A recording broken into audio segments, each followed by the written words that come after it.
This is not a battlefield, though it might look like one. It's a food distribution point in Gaza.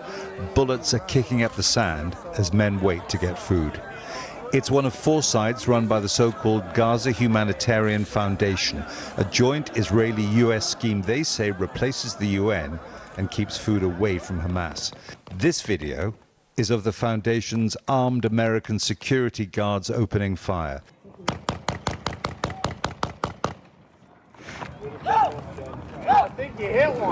It was filmed by a US soldier who signed up for the operation in Gaza after he retired and left, he says, when he saw American colleagues and the IDF killing civilians. The soldier is Lieutenant Colonel Anthony Aguilar, a Special Forces veteran of the US Army's Green Berets. He's in Washington. I spoke to him from a spot just near the Gaza border. I witnessed the Israeli Defense Forces shooting at the crowds of Palestinians.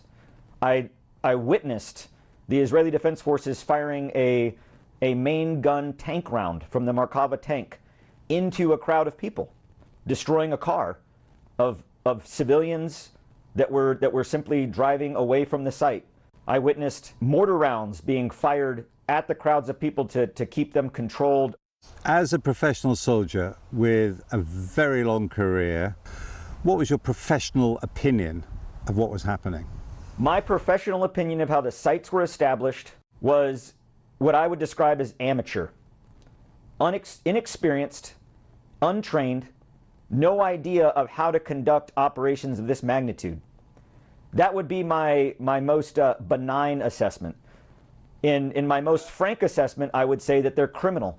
In my entire career, have I never witnessed the level of brutality and use of indiscriminate and unnecessary force against a civilian population, an unarmed, starving population.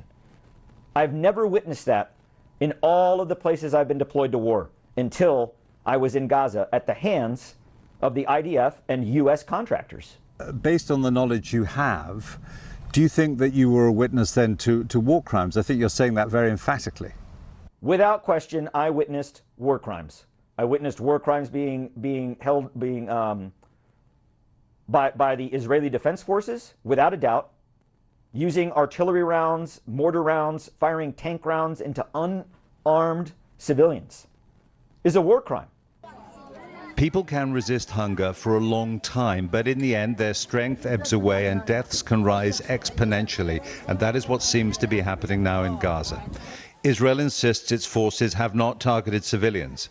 Now we have eyewitness testimony to add to the considerable evidence that they've done so as a matter of routine.